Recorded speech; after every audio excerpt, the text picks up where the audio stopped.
উত্তরবঙ্গে চিকিৎসা ক্ষেত্রে আইনের শাসন আসলে কোথায়? আইনের শাসন নেই বলে কি আজ মৃত্যুর মুখে দাঁড়িয়ে রয়েছে দরিদ্র আমিশা পারভিন? উত্তরবঙ্গে বহু ক্ষেত্রে দেখা যায় সরকারি কর্মী বা পুঁজিবাদী ব্যবসায়ী হলেই মানুষের জীবন নিয়ে খেলা করে অর্থ রোজগার করা যায়। ঠিক এমনই একটি উদাহরণ আমরা গত 30শে নভেম্বর 2025-এ তুলে ধরেছিলাম আপনাদের সামনে। আজও সেই ঘটনার কিছু তথ্য সামনে রাখা হচ্ছে। আলিপুরদুয়ার সরকারি হাসপাতালে সরকারি চিকিৎসক হিসেবে কর্মরত ডক্টর চিত্তরঞ্জন দাস, তিনি আলিপুরদুয়ার থেকে ফালাকাটায় এসে চিকিৎসা করেন। দু জায়গারই দূরত্ব 30 কিলোমিটারের কম নয়। সরকারি নথিতে স্পষ্ট উল্লেখ রয়েছে, বেসরকারি প্রতিষ্ঠানে প্র্যাকটিস করতে হলে স্বাস্থ্য শিক্ষা অধিকর্তা বা স্বাস্থ্য অধিকর্তার কাছ থেকে অনুমতি নিতে হবে, তারপরেই মিলবে প্রাইভেট প্র্যাকটিসের ছাড়পত্র। এছাড়া সরকারি নিয়মে বলা রয়েছে, নিজের পোস্টিং বা কর্মস্থলে 20 কিলোমিটারের বাইরে প্রাইভেট প্র্যাকটিস করা যাবে না। সরকারের জায়গা বা সরকারি কোয়ার্টারের ভেতরেও প্রাইভেট প্র্যাকটিস সম্পূর্ণভাবে নিষিদ্ধ। সম্প্রতি প্রকাশিত এক নির্দেশিকায় সরকারি মেডিকেল কলেজের চিকিৎসকদের সপ্তাহে 6 দিন উপস্থিত থাকা বাধ্যতামূলক করা হয়েছে। রাতে হাসপাতালে সিনিয়র ফ্যাকাল্টির উপস্থিতিও নিশ্চিত করতে হবে। সকাল 9টা থেকে দুপুর 2টো পর্যন্ত ওপিডিতে থাকা বাধ্যতামূলক এবং সকাল 9টা থেকে বিকেল 4টের মধ্যে প্রাইভেট প্র্যাকটিস সম্পূর্ণভাবে নিষিদ্ধ। কর্তব্যে গাফিলতির প্রমাণ মিললে কঠোর ব্যবস্থা নেওয়ার কথাও স্পষ্টভাবে জানিয়েছে স্বাস্থ্য ভবন। তারপরেও ডক্টর চিত্তরঞ্জন দাস কিভাবে আলিপুরদুয়ার থেকে ফালাকাটায় এসে নার্সিংহোম এবং ওষুধের দোকানের পাশে ভেতরে চেম্বার খুলে রোকে দেখেন? আইনকে বুড়ো আঙুল দেখানোর সাহস যারা দিচ্ছে তারা কি কম অপরাধী? এখন এই ডাক্তারের মুখ থেকে শোনা যাক তিনি সত্যি ফালাকাটায় এসে চিকিৎসা করেন কিনা। এত হেডেক না, এত টেনশন, এখন আবার উঠে আছে, কখন যাবো আবার ফালাকাটা। প্রচন্ড টেনশন, আমি এক মানে খাওয়ারও টাইমটুকু পাই না। তা তো জানি আমি বুঝতে পারি তো, খাওয়ার টাইমটুকু পাই না। এখন কোন হসপিটাল স্যার আপনার? এখন কোন হসপিটাল? এই আলিপুরদুয়ার হাসপাতাল। ও আচ্ছা আচ্ছা। আগে কি বীরপাড়াতে ছিলেন? হ্যাঁ, আগে বীরপাড়া ছিলাম। অনেকদিন ছিলেন? অনেকদিন আগে। এইভাবে আইনকে বুড়ো আঙুল দেখে বাইরে প্র্যাকটিস করার ফলে অনেক রোগী কিন্তু ডাক্তারের হাতে বলি হচ্ছেন। তাদের মধ্যেই জলপাইগুড়ি জেলার ধূপগুড়ি ব্লকের খলাই গ্রামের বাসিন্দা আমিশা পারভিন। ডাক্তার ও নার্সিংহোমের অতিরিক্ত অর্থের লোভে একটি পরিবারের ভবিষ্যৎ পর্যন্ত নষ্ট হয়ে যায়, এমনই অভিযোগ করছেন আমিশা পারভিন। আমিশা পারভিন জানিয়েছেন, তার যদি কোনো দুর্ঘটনা ঘটে তার জন্য সম্পূর্ণ দায়ী থাকবে ফালাকাটা নার্সিংহোম এবং ডাক্তার CR দাস। আজ শুনবো আমিশা পারভিন আমাদের ঠিক কি জানালেন। এর জন্য আমার সংসার নষ্ট হয়ে যাচ্ছে। আমার স্বামী আমাকে ভালো করে ফোন করে কথা বলে না বাইরে থেকে। বাচ্চাগুলোর আমার ভবিষ্যৎ নষ্ট হয়ে যাচ্ছে এই ডাক্তারের জন্য। আমাকে চিকিৎসা করে তাড়াতাড়ি ভালো করে নার্সিংহোম আমার কোনো পদক্ষেপ নিতেছে না। এতদিন থেকে আমি অসুস্থ হয়ে আছি। আমাকে যত তাড়াতাড়ি সুস্থ করে দেব। বাচ্চাদের জন্য আমি সুস্থ হতে চাই তাড়াতাড়ি। আমার খুব খারাপ পরিস্থিতি এখন। আমি বাঁচবো কিনা আমার সন্দেহ। আমি রাতে ঘুমাইতে পারি না, সারা রাত আমার শরীর ভিজে থাকে। আমার এই অসুস্থতার জন্যই নার্সিংহোম কর্তৃপক্ষ দায়ী, ডাক্তার দায়ী। আমার এই ভুল ইসের জন্য আমার যদি কোনো কিছু হয়ে যায় তা নার্সিংহোমের ডাক্তার দায়ী থাকবে। আমি সাংবাদিকের মাধ্যমে জানাচ্ছি। এবার শুনবো আমিশা পারভিনের শ্বশুর আমাদের সাংবাদিককে কি জানালেন। কাকু, আপনার নাম? আমার নাম আফতার মিয়া। আপনার কোন এলাকার বাসিন্দা? আমরা গানং 1 খোলাই গ্রাম। আচ্ছা, আপনি কি অভিযোগ জানাচ্ছেন? আমার অভিযোগ হচ্ছে, আমার বৌমার হচ্ছে টিউমার। এই টিউমারের জন্য নিয়ে গেল ডাক্তারের কাছে, ফালাকাটার ডাক্তারের কাছে। কোন ডাক্তার ফালাকাটার ডাক্তার? হ্যাঁ, CR দাস। তারপর সেই ডাক্তার দেখে উনি চুক্তি করে নিল। কত টাকা নিছিল? 30,000 টাকা চুক্তি করে নিয়ে অপারেশন করে। অপারেশন করার পরে রুগী আমাদের খুবই অসুবিধা, একটা প্রাণ যাও যাওয়া অবস্থা হয়। এরপরে আমরা যা দেখতে পাই ও করা টিউমার অপারেশন করার কথা বলে উনি জরায়ু অপারেশন করেছে। আমাদেরকে এই সব কোনো কিছু জানায় নেই। টিউমার অপারেশন করার কথা বলে উনি জরায়ু অপারেশন করেছে, আমাদেরকে এই সব কোনো কিছু জানায় নেই। এরপরে কয়েকদিন পর সুস্থ হলো, কোনো রকম একটু কমলো, তারপর আবার নিতে বললো, আবার নিয়ে গেলাম। আবার কয়েকদিন পরে আবার অপারেশন করলো। এইভাবে পর অপারেশন যে করলো সেটা কি আপনাকে জানায় না, করছিল? আমাদেরকে কোনো কোথায় জানায় নেই, এবং রুগীও জানে না যে আমাকে অপারেশন করতেছে, রুগীও জানে না। এই অবস্থায় অপারেশন করার পরে আজ এই করতে করতে আজ প্রায় কয় মাস হয়, 1 বছরে কেটে যাচ্ছে, কিন্তু উনি কোনো ব্যবস্থা করতেছে না। এদিক দিয়া ছেলে হাতের উপরে জীবিকা নির্বাহ করে, ও চলে ওই কলকাতায় আছে, ও মেইলের শ্রমিক, এই করে জীবিকা নির্বাহ করে। ডাক্তার বলতেছে আমি এর ব্যবস্থা করব, আমি সুব্যবস্থা করব, কিন্তু আজ অবধি কোনো ব্যবস্থা কোন করেনি। ডাক্তার? কোন ডাক্তার? ওই সিআর ডাক্তার। আপনারা কি দোষটা কি সিআর দাসকে করছেন নাকি নার্সিংহোম এর মধ্যে দায়ী আছে? এই যে ও সিআর ডাক্তার এবং নার্সিংহোম দুইটাই দায়িত্ব, দুইটাই এই গন্ডগোল করছে।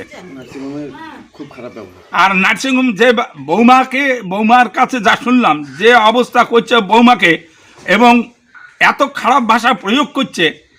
ওরা রুগী নিয়ে গেল, আবার রুগীর কথা বলে এইটাকে নিয়ে আসছে, কেড়ে এটাকে বাইর করে দাও, বাইর করে দাও, এক্ষণে বাইর করে দাও, এইরকম ব্যবহার করেছিল উনি। এটা যে ব্যক্তি বলছে তার নামটা বলতে পারেন? ওর নাম কি বারে? ওই নার্সিংহোমের উনিও ডাক্তার এবং 2 জন নার্স ছিল। কারোর নাম জানেন না? নামলা জানি না। তো আপনারা এখন কি চাচ্ছেন? এখন আমরা চাচ্ছি আমার রুগী, আমার যেমন রুগী সেই রকমই আমি চাচ্ছি, আমার রুগী যেন জীবন ফিরে পায়, আমি এইটাই চাই। আচ্ছা, ওনারা যদি চিকিৎসার কোনো ব্যবস্থা না করে তাহলে আপনারা কি উদ্যোগ নেবেন? তাহলে বাধ্য হয়ে আমরা আইনের আশ্রয় নিতে বাধ্য হব। তো এই যে এত বড় ঘটনা হয়ে গেল, 1 বছর হতে চললো, হ্যাঁ, তবু আপনারা কেন পুলিশের কাছে যাচ্ছেন না, প্রশাসনকে আমরা কেন যাচ্ছেন? পুলিশের কাছে যাই নাই। ডাক্তার এবং ডাক্তারের কতগুলা চামচা আছে, তারা বলতেছে যে না কোনো অসুবিধা হবে না, আমরা আসি, আমরা ট্রিটমেন্ট করাবো এবং ভালো করাবো, আপনার বৌমার কোনো অসুবিধা হবে না, এই রকমভাবে বলার পরে আমরা এই পর্যায়ে আছি। খালি ওই 15 দিন 1 মাস পর পর বলতেছে না অসুবিধা নেই, আবার ডাক্তার দেখাই দিচ্ছে শিলিগুড়ি অমুক ডাক্তার। কোন ডাক্তারের কাছে যাবার কইছে? জয়দেব ঘোষ, শিলিগুড়ি জয়দেব ঘোষের কাছে ওই ডাক্তার পাঠাইছে, উনি পাঠাইছে? হ্যাঁ, ডাক্তার দেবের কাছে পাঠাইছে। তারপর আমার বৌমাকে নিয়ে আমার এই যে ভাগিনা আমার ছেলে, ওই তখন শিলিগুড়ি যায়। শিলিগুড়িতে আজ 6 মাস যাবত চিকিৎসা করতেছে, তাতে কোনো লাভ, কোনো রূপ পরিবর্তন হয়নি। এখন আপনার কি মনে হচ্ছে আপনার বৌমা এখন কি পরিস্থিতিতে আছে? একবারে খারাপ পরিস্থিতি, অসুবিধা, খুবই অসুবিধা, এবং মানে বলার কিছু নাই। এখন তো আমরা মুখে কথা বলতেছি, অন্তরে তো আর কথা বলতে পারি না। তার বাচ্চা, 4টা বাচ্চা, এখন যে কি হবে আমরা এইটুকুই চিন্তা করে কুল পাচ্ছি না, ওর প্রাণের কোনো মূল্য নাই। আচ্ছা, আপনারা কি এখন প্রশাসনকে জানাবেন ব্যাপারটা? যদি ডাক্তার কোনো সুরাহা না নেয় তাহলে আমরা বাধ্য হব প্রশাসনকে জানাতে। আচ্ছা, আপনার কি হয়? বৌমা হয়? আমার ছেলের বউ। আচ্ছা, আপনার ছেলের নাম? আমার ছেলের নাম হচ্ছে আলী হাসান। আপনার নাম? আমার নাম আফতার মিয়া। আফতার মিয়া, ধন্যবাদ কাকা। ফালাকাটায় চিকিৎসার নামে চলছে অর্থলুট এবং রোগীদের মৃত্যুর দিকে ঠেলে দেওয়ার প্রবণতা। ফালাকাটা নার্সিংহোমে যে ধরনের চিকিৎসা চলছে সেই বিষয়ে ফালাকাটা বিধায়কের প্রতিক্রিয়া জানতে চাইলে তিনি আমাদের সাংবাদিককে কি জানালেন সেটাই এখন শুনব। স্যার, আপনার নাম? দীপক বর্মন, স্যার, আপনার পরিচয়টা? এমএলএ ফালাকাটা। স্যার, আমরা গত পরশুদিন একটা খবর প্রকাশ করেছিলাম, ফালাকাটা বেসরকারি কেন্দ্রে সরকারি ডাক্তার দ্বারা চিকিৎসা চলছে। সেই চিকিৎসা ভুল চিকিৎসা করেছে, বাড়ির লোককে না জানিয়ে দুটো অপারেশন করেছে। স্যার, এই ব্যাপারে কি বলবেন? এটা একেবারেই প্রথমত তো বেআইনি বটেই এবং অনৈতিকও বটে। একজন রুগী সে একদম সম্পূর্ণ বিশ্বাস নিয়ে ডাক্তারের কাছে আসে, সেই ডাক্তার যদি প্রতারণা করে তাহলে এর চেয়ে বড় কিছু হয় না। এটার আইনি ব্যবস্থা অবশ্যই পুলিশের নেওয়া উচিত এবং এই ধরনের প্রতিষ্ঠান কেন এরকম করছে সেই জবাবদিহি তাদের কাছেই করা উচিত। আরজিকরের ঘটনার পর একটা জিনিস প্রকাশ্যে আসে যে কোনো সরকারি ডাক্তার যদি বেসরকারি জায়গায় প্রতিষ্ঠানে প্র্যাকটিস করতে হয় তাহলে ঊর্ধ্বতন কর্তৃপক্ষের কাছ থেকে এনওসি নিতে হয়। যদিও এনওসি তারা পেয়ে যায় তাহলে তার 20 কিলোমিটারের বাইরে গিয়ে কোনো বেসরকারি প্রতিষ্ঠান কিংবা কোনো কোয়ার্টারে গিয়ে তারা প্র্যাকটিস করতে পারবে না। স্যার, এই ক্ষেত্রে পশ্চিমবঙ্গে তথা উত্তরবঙ্গে চিকিৎসা ক্ষেত্রে আইনের কোনো শাসন চলছে কি? তো পশ্চিমবঙ্গে আদৌ আইনের কোনো শাসন চলছে না এবং আমি যে ডাক্তারের কথা শুনেছি ডক্টর সি.আর. দাস, চিত্তরঞ্জন দাস, প্রায় 40 কিলোমিটার দূরে এসে তিনি চিকিৎসা করছেন এবং যেভাবে রুগীর অবস্থা আমি জানতে পারলাম এবং তার ব্লাডারে যেভাবে ফুটো হয়ে গেছে এবং সবচেয়ে যেটা দুর্ভাগ্যজনক, পরবর্তীতে সেই নার্সিংহোম কর্তৃপক্ষ নাকি দায় ঝেড়ে ফেলছে। অবিলম্বে প্রথম কথা যে সেই রুগিনীর চিকিৎসার দায়িত্ব সম্পূর্ণ সেই নার্সিংহোম কর্তৃপক্ষ এবং ডাক্তার তুলে নিক, সেই রুগিনীকে সুস্থ করা হোক এবং তার সঙ্গে সঙ্গে আইনি ব্যবস্থা অবিলম্বে পুলিশের পক্ষ থেকে নেওয়া হোক। স্যার, আপনি ফালাকাটার একজন প্রতিনিধি, এই ব্যাপারে আপনি কোনো রকম পদক্ষেপ? আমি কথা বলবো, আমি আপনার কাছ থেকেই জানতে পেরেছি রোগীর পরিবার যদি আসে নিশ্চয়ই আমরা তাকে সহযোগিতা করব, আইনি এবং সমস্ত রকম সহযোগিতা আমরা করব। ধন্যবাদ স্যার। এখন শুনে নেওয়া যাক আমিশা পারভিনের মা আমাদের সাংবাদিককে কি বললেন। মাসিমা, আপনার নাম? মেহেরুন্নেসা। আপনার অভিযোগটা কি? আমার অভিযোগ, আমার মেয়ের ওই যে ফালাকাটা নার্সিং রুমে অপারেশন করাইছি, টিউমার অপারেশন করতে গিয়ে এই টিউমারটা কেটে ফেলছে। এখন আমার মেয়ের ওই যে টিউমার কাটার সময় পেশাব থলি বলে কেটে গেছে, এখন পেশাব পড়তে থাকে। এখন মেয়ে অনেক অসুস্থ হয়ে গেছে, রক্তশূন্য হয়ে গেছে। এখন বলছে যে আজকে টাকা দিবে, কালকে টাকা দিবে, টাকাও দেয় না। আমার মেয়েকে অন্য ডাক্তারের কাছে নিয়ে যাইতে চাই, এখন টাকাও দেয় না। এখন যদি বাইরে নেওয়ার জন্য টাকা দেয় তাহলে আমরা বাইরে নিয়ে যাব, হায়দ্রাবাদ নিতে চাই। এখন ডাক্তারকে কে বলছে আপনাকে টাকা দিবে? ডাক্তার বলছে না নার্সিংহোম থেকে বলছে? নার্সিংহোম থেকে বলছে। কে বলছে? নার্সিংহোমে কে নাম জানেন? বাবু। বাবু বলছে? বাবু বলছে। বাবুর টাইটেল জানেন? না, জানি না। আচ্ছা, ওই কি করে বাবু? বাবু ওইখানে দেখাশোনা করে। দেখাশোনা করে? হ্যাঁ। তো উনি ম্যানেজার, ওই নার্সিংহোমের ম্যানেজার বাবু। উনি বলছে যে না, তোমরা অন্যখানে নিয়ে যাও, আমরা অন্যখানে নিতে চাই। এখন টাকা আজকে দিবে, কালকে দিবে বলে, টাকা দেয় না। এখন আমার মেয়েকে কি হবে? তো এখন আপনারা কি চাচ্ছেন যে এই আপনার মেয়ের যে অপারেশন হচ্ছে সেগুলো তো আপনাদের অনুমতিতেই হচ্ছে নাকি? না, আমার পরে অপারেশন করছে ডাক্তার, আমাকে না জেনেই অপারেশন করছে। আমাকে হুমকি দিয়ে বাড়ি পাঠাই দিছে। তখন রাত 2টার সময় আমরা বাড়িতে আসছি, আর 4টার দিকে মেয়েকে অপারেশন করাইছে, আমাদেরকে না জেনে অপারেশন করাইছে। এই যে আপনাদেরকে অপারেশন করা হলো না জানিয়ে, তাহলে আপনারা কেন পুলিশকে জানাননি তখন?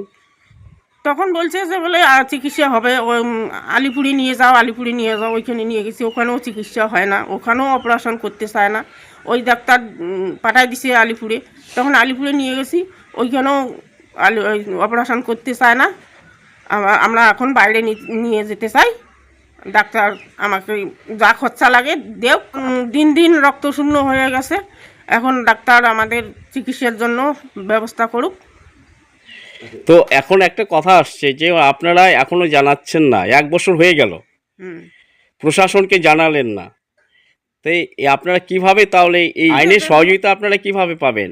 উনি বলছে যে টাকা দিব, ওই জন্য আমরা চিকিৎসা করব, এখানে চিকিৎসা করব, ওখানে চিকিৎসা করব, শিলিগুড়িতে চিকিৎসা করব, ওই জন্য আমরা জানাই নাই। এই যে ব্যাপারটা যে আজকে যদি কোনো দুর্ঘটনা ঘটে তার জন্য আপনার প্রশাসনকে জানান না, এখানে আপনারাও দায়ী থাকবেন না? হ্যাঁ, তাহলে জানাচ্ছেন না কেন? আমরা বলছি যে যদি টাকা দেয় আমরা বাইরে নিয়ে যাই, এখন আজ দিবে কাল দিবে বলে 1 টাকাও দিচ্ছে না। আবার আমাকে না জেনে অপারেশন করাইছে, ওটাও আমরা জানাইছি। কাকে জানাইছেন? বাবুকে জানাইছে, বাবু বলছে যে তোমরা বাইরে যাও, বাইরে আর না, আমরা খালি ট্রিটমেন্ট করব, আমরা অপারেশন করব না। আমাকে 2টের সময় বাড়িতে পাঠাই দিছে, তখন রাত 4টের সময় মেয়েকে অপারেশন করেছি। কয়টা অপারেশন হয়েছে আপনার মেয়ের? 3টা অপারেশন হয়েছে। 3টে অপারেশন। তার মধ্যে কয়টা অপারেশনের ব্যাপার জানেন আপনি? প্রথম অপারেশনের সময় ওর বাবা সই করছে, প্রথম অপারেশন করার আমাকে জানাইছে। আর তারপরে আর কোনো? তারপরে আর 2টা অপারেশনকে আমাদের জানায় নাই, বলছে যে আমরা কোনো কাগজে সইও নেয় নাই? না, আপনাদেরকে জানায় নাই, কোনো কাগজে সই করে নাই, অথচ আপনাদের অপারেশন করা হয়েছে করা হয়েছে। আপনার মেয়ে, তাই তো? হ্যাঁ, আমার মেয়ে। এবং আপনাদের ধমকি দেওয়া হয়েছে হসপিটালে, এই নার্সিংহোমের পক্ষ থেকে বাবু নামে ব্যক্তি আপনাদের ধমকি দিয়ে বাড়িতে পাঠিয়ে দেয়। প্রশ্ন উঠছে, সরকারি ডাক্তাররা সরকারি আইন না মেনে কিভাবে বেসরকারি প্রতিষ্ঠানে চিকিৎসা চালাচ্ছেন? স্বাস্থ্য দপ্তর কি তবে এসবের কিছুই জানেন না? দূর দূরান্তের সরকারি ডাক্তাররা কিভাবে আইন অমান্য করে বেসরকারি নার্সিংহোমে চিকিৎসা করতে আসছেন? সরকারি আইনে স্পষ্ট উল্লেখ রয়েছে, সকাল 9টা থেকে বিকেল 4টে পর্যন্ত প্রাইভেট প্র্যাকটিস করা যাবে না। সেই নিয়মকে মানছেন সরকারি ডাক্তাররা? সরকারি স্বাস্থ্য ব্যবস্থার বেহাল অবস্থার পেছনে কি এদের ভূমিকা নেই? আইনকে বুড়ো আঙুল দেখানোর পেছনে যাদের হাত রয়েছে তাদের কি চিহ্নিত করবে প্রশাসন? Doctor C.R. দাসের বক্তব্য অনুযায়ী তবে কি পশ্চিমবঙ্গে এমন কোনো সরকারি চিকিৎসা কেন্দ্র নেই যেখানে টিউমার অপারেশন করা সম্ভব? যদি সত্যি না থাকে তাহলে বেসরকারি জায়গায় টিউমার অপারেশন হওয়া স্বাভাবিক ঘটনা। কিন্তু এখানেও প্রশ্ন ওঠে, ডক্টর C.R. দাস নিজে কিভাবে এত দূর থেকে এসে বেসরকারি জায়গায় অপারেশন করছেন? সেটা কি আইন অমান্য নয়? তাছাড়া তিনি সরকারি ডাক্তার হয়েও রোগীদের সরকারি হাসপাতালে চিকিৎসা করানোর পরামর্শ দিচ্ছেন না কেন? তবে কি পশ্চিমবঙ্গে সরকারি চিকিৎসা ব্যবস্থাকে বদনাম করাই তাদের প্রধান উদ্দেশ্য? সরকারি হাসপাতালে ডাক্তাররা রোগীদের সামনে অসংখ্য আইন কানুন তুলে ধরেন, অথচ তাদের ক্ষেত্রে কি আইন কেবল কাগজ কলমেই সীমাবদ্ধ? এই খবর প্রকাশের পর ফালাকাটার বেশ কয়েকজন দালালের স্বার্থে আঘাত লাগে। তারা সাংবাদিকদের বিরুদ্ধে অসামাজিক মন্তব্য করে রোগীর পরিবারকে ভুল বোঝানোর চেষ্টা চালিয়ে যাচ্ছে। এই দালালদের মধ্যে একজন রয়েছে ফালাকাটার বিশেষ একটি ওষুধের দোকানের সম্ভবত মালিক। তার মন্তব্যগুলো আমরা সাধারণ মানুষের স্বার্থে পরবর্তী খবরে অবশ্যই প্রকাশ করব। ওষুধের দোকানের কিছু মালিক ব্যক্তিগত স্বার্থে মানুষের জীবনকে অর্থ দিয়ে কেনার চেষ্টা করে থাকে। তাদের মুখোশ খুলতে বদ্ধপরিকর নিউজিল্যান্ড নেটওয়ার্কের সাংবাদিকরা। এছাড়া ফালাকাটা নার্সিং হোমের ম্যানেজার বাবু ঠিক কী ধরনের ব্যবহার করছেন রোগীদের সঙ্গে, টাকার কাছে সাধারণ মানুষের জীবনকে তুচ্ছ করে দেখানোর যে চেষ্টা তিনি চালাচ্ছেন, সেটিও আমরা সামনে তুলে ধরব। আপনি কি খুঁজছেন জীবনে নতুন শুরু, ফেল, গ্যাপ, ব্যাক, যাই হোক, রবীন্দ্র মুক্ত বিদ্যালয়ে এখন দিচ্ছে আপনার ভবিষ্যৎ বদলে দেওয়ার সুযোগ। কলকাতা মাল্টিপারপাস ম্যানেজমেন্ট ইনস্টিটিউটের উদ্যোগে ক্লাস 10 অ্যাডমিশন মাত্র ৭৫০০ টাকা। স্বপ্ন পূরণের পথে আর কোনো বাধা নেই। অষ্টম বা নবম পাস, মাধ্যমিক ফেল বা পরীক্ষায় বসতে না পারা সবাই ভর্তি হতে পারবেন। বয়সের সীমা নেই। ভর্তি থেকে পরীক্ষা পর্যন্ত 100% সাপোর্ট। অ্যাডমিশনের শেষ তারিখ 11 ডিসেম্বর 2025। এছাড়াও ভর্তি চলছে NIOS কিংবা বোস, বাংলা, হিন্দি, ইংরেজি, মাধ্যমিক ও উচ্চ মাধ্যমিক, অনলাইন ও offline, stream, arts, science, commerce, degree ও professional course, BA, BSc, BCom, MA, MSc, MCom, BBA, MBA, BCA, MCA, LLB, GNM, paramedical এবং আরো অনেক কোর্স রেগুলার ও ডিস্টেন্স মোডে। আমাদের বিশেষত্ব expert guidance, premium study material, online classes, easy instalment, low course fee, পরীক্ষার শেষ দিন পর্যন্ত dedicated support. আজই ভর্তি হন। Head office Salt Lake, Bidhannagar, Kolkata 700098। Corporate office Falakata, Alipurduar 735211। যোগাযোগ 8972830485।